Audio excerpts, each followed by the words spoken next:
स्नेल आपण गेले काही वर्ष महाराष्ट्राचं राजकारण बघतोय, पण खरा सेक्युलर नेता आज आपण गमावला असं म्हणावं लागेल. अजित पवार यांच्या रूपानं. नवीन आमदाराला, नवीन मंत्र्याला, प्रत्येकाला एक मॉडेल म्हणून दादा होते. आता इतकं मोठं एक समजून घ्या की एक आयकॉन सारखा माणूस आमच्यामधून निघून गेला, तर ते आता या परिस्थितीला आम्हाला फेस करणं फार अवघड आणि कठीण जाणार आहे, हे मान्य करावंच लागेल.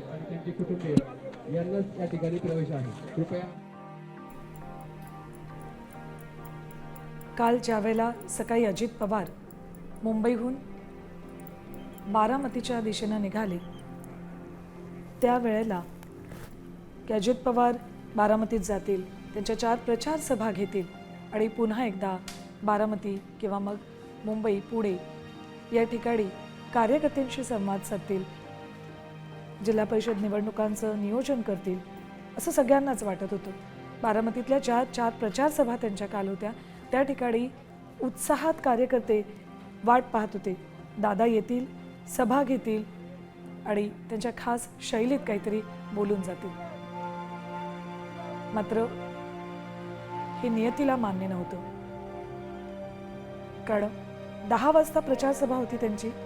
त्या आधीच 1.25 तास आधी अजित पवार यांच्या विमानाला अपघात झाला आणि अकल्पित असं घडलं. जे घडू नये असं सगळ्यांना वाटत होतं, जी बातमी येऊ नये असं वाटत होतं, तीच बातमी आली. विमानाचा अपघात झाला हे सगळ्यांना कळलं, त्यावर विश्वासही सगळ्यांनी ठेवला. पण त्या पुढची बातमी येऊ नये यासाठी प्रत्येकजण देव पाण्यात ठेवून होता, प्रत्येकजण देवाकडे प्रार्थना करत होता. विमानाचा अपघात झाला, अजित पवार जखमी झालेत, त्यानंतर अजित पवार गंभीर जखमी आहेत.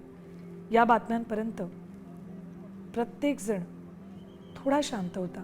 मात्र ज्या क्षणाला अजित पवार आपल्यातून निघून गेलेत असं कळलं, त्यावेळेला ही बातमी मान्य करायला कुणीही तयार नव्हतं. ही बातमी ज्या क्षणाला आली त्यावेळेला अख्खा महाराष्ट्र शोकसागरात बुडाला होता. कुणालाही आपले अश्रू आवडणं शक्य नव्हतं. ही बातमी खोटी ठरावी, चमत्कार व्हावा असं प्रत्येकाला वाटत होतं. मात्र सोशल मीडियाच्या काळात ही बातमी वाऱ्यासारखी पसरली आणि अजित पवार आपल्यातून निघून गेलेत हे प्रत्येकाला अखेर मान्य करावं लागलं. एक मन समोरची दृश्य पाहून अजितदादा आपला नाहीत हे मान्य करतंय, मात्र एक मन हे मान्य करायला तयार नाहीये. अजित पवार यांच्या निधनाची बातमी काल ज्या वेळेला प्रसारमाध्यमांमध्ये आली त्यावेळेला आशाताई पवार, अजितदादांच्या आई, यासुद्धा घरात बसून TV बघत होत्या. त्यांनी कर्मचाऱ्यांना अजितदादांचा ॲक्सिडेंट झाला आहे का असं विचारलं, मात्र कर्मचाऱ्यांनी त्यांच्यापर्यंत ही बातमी पोहोचू न देण्यासाठी आटोकाट प्रयत्न केले. TVच्या केबल लाईन्स तोडल्या, मोबाईल फ्लाईट मोडवर टाकला, मात्र तरीही आशाताईंना काहीतरी अघटित घडलंय हे कळलं होतं. एका मातेला आपल्या लेकराचं काहीतरी होतंय, आपल्या लेकराच्या बाबतीत काहीतरी घडतंय हे जाणवत होतं.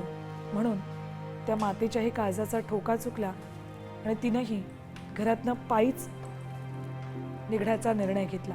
अखेर सगळ्या कर्मचाऱ्यांनी त्यांना थांबवलं आणि जे घडलंय ती बातमी सांगितली. अजितदादा यांच्या विमानाला अपघात झाला आणि ते आज आपल्यात नाहीत हे आशाताई पवार यांच्यापर्यंत पोहोचवणं त्या कर्मचाऱ्यांसाठीही मोठं कठीण काम होतं. मात्र वास्तव स्वीकारणं आवश्यक आहे. म्हणूनच अजित पवार आज आपल्यात नाहीत ही बातमी आशाताईंपर्यंत पोहोचवण्यात आली. अर्थसंकल्पीय अधिवेशनासाठी म्हणून अजित पवार यांच्या पत्नी खासदार सुनेत्रा पवार या दिल्लीत होत्या. अखेरचं अजित पवार यांच्याशी त्यांचं कधी बोलणं झालं असेल, कधी भेट झाली असेल हेही माहीत नाही. त्यात सुनेत्रा पवार या कालच्या वेळेला बारामती एअरपोर्टवर पोहोचल्या त्यावेळेला हसतमुख असणाऱ्या सुनेत्रा पवार यांच्याकडे बघणंही कठीण झालं होतं. सुप्रिया सुळे ज्या कायम हसत खेळत पत्रकारांशी संवाद साधतात त्या काल धाय मोकलून रडत होत्या. त्यांच्याकडेही बघणं सगळ्यांनाच कठीण झालं होतं.